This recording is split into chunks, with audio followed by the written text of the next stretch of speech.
जितने सब्जी बेचने वाले लोग, सब्जी का व्यापार करने वाले लोग कुर्मी और कुर्मी भाई बहन है। और यही कुर्मी भाई बहन आज कह रहा है कि हमको आदिवासी का दर्जा मिले। और मैंने आपको कहा दिया था 1931 की जनगणना में यही कुर्मी अधिवेशन करके कहने लगे कि हमको क्षत्रिय कुर्मी का दर्जा दिया जाए, आदिवासियों की सूची से हटा दिया जाए। अब सरकार को दोष देते हैं, स्वतंत्र भारत होने के बाद हमको हटा दिया गया आदिवासी की सूची से, इन्हीं के नाम पर हटा दिया गया है। मैं आपको दूसरी बात बता रहा हूं, अजीत महतो के अगुवाई में बंगाल में बहुत बड़ा आयोजन किया गया, अधिवेशन हुआ, महारैली निकाला गया, जिसमें कहा गया कि कुर्मी को बंगाल में आदिवासी सूची में दर्ज किया जाए। लेकिन बंगाल हाईकोर्ट ने खारिज कर दिया, यह कहते हुए कि लोकूर कमेटी के 5 मानदंड में से आप एक में भी नहीं आते हैं, इसलिए आपको आदिवासी का दर्जा कभी नहीं मिलेगा। उसी का सिलसिला जारी करते हुए माननीय विधायक जयराम महतो के अगुवाई में झारखंड राज्य में भी कुर्मी लोग आदिवासी दर्जा लेने के लिए 20 सितंबर को रेल टेको डहर छेको अभियान के तहत पूरे झारखंड में अपना उल्लान किया।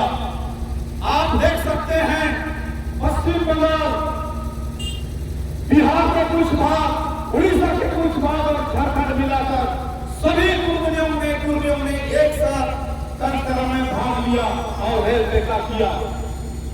भाई और बहनों, मैं आप सबको कहना चाहता हूं, आदिवासी होना गौरव की बात है।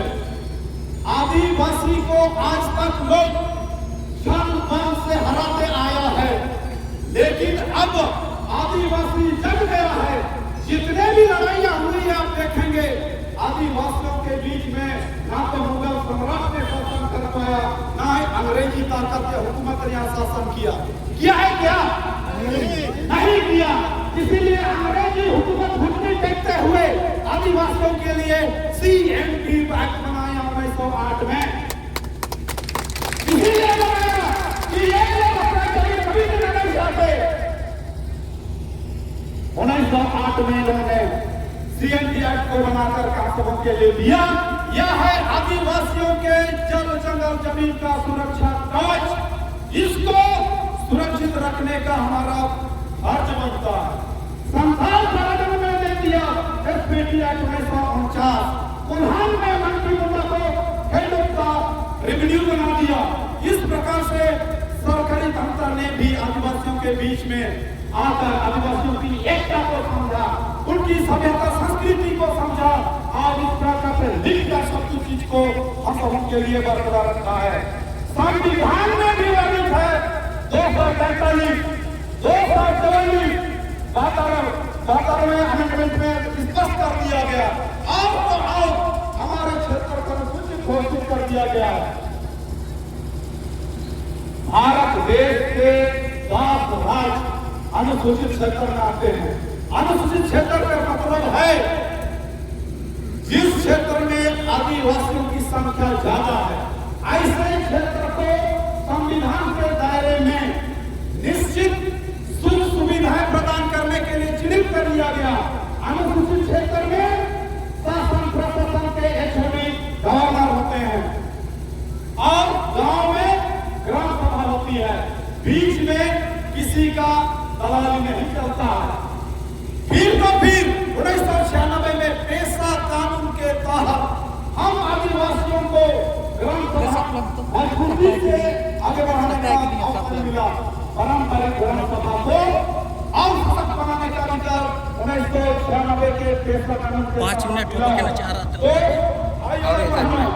आज इलेक्शन टुकड़ुक होते तो मुझसे अधिक सरल भाषा में आपको समझा पाते, लेकिन उनके बातों को मैं अपनी तरफ से बता रहा हूँ। ये कुर्मी जो है उनका सबसे बड़ा नेता मानते हैं स्वर्गीय विनोद बिहारी महतो, जो माननीय कृष्णगुरु सिबू सोरेन को साथ दिया राजनीतिक गलियारे में। उस विनोद बिहारी महतो ने कभी नहीं बात किया कि कुर्मी आदिवासी हैं।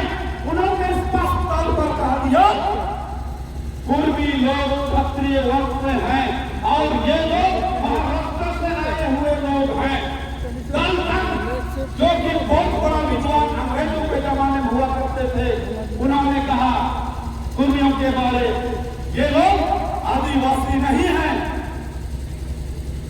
इसी प्रकार बिजली ने कहा, इसी प्रकार शरद चंद्र रॉय ने, जो कि भूटान और देर कंट्री लिखा है, उराव लोगों की गाथा में लिखी है, संथालों के लिए लिखा है, हरियाणा के लिए लिखा है।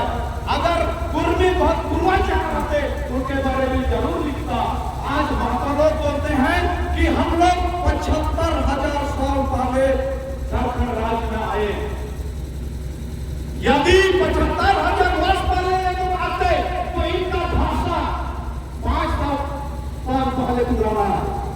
कृषि काम 10,000 साल पहले है, तो 75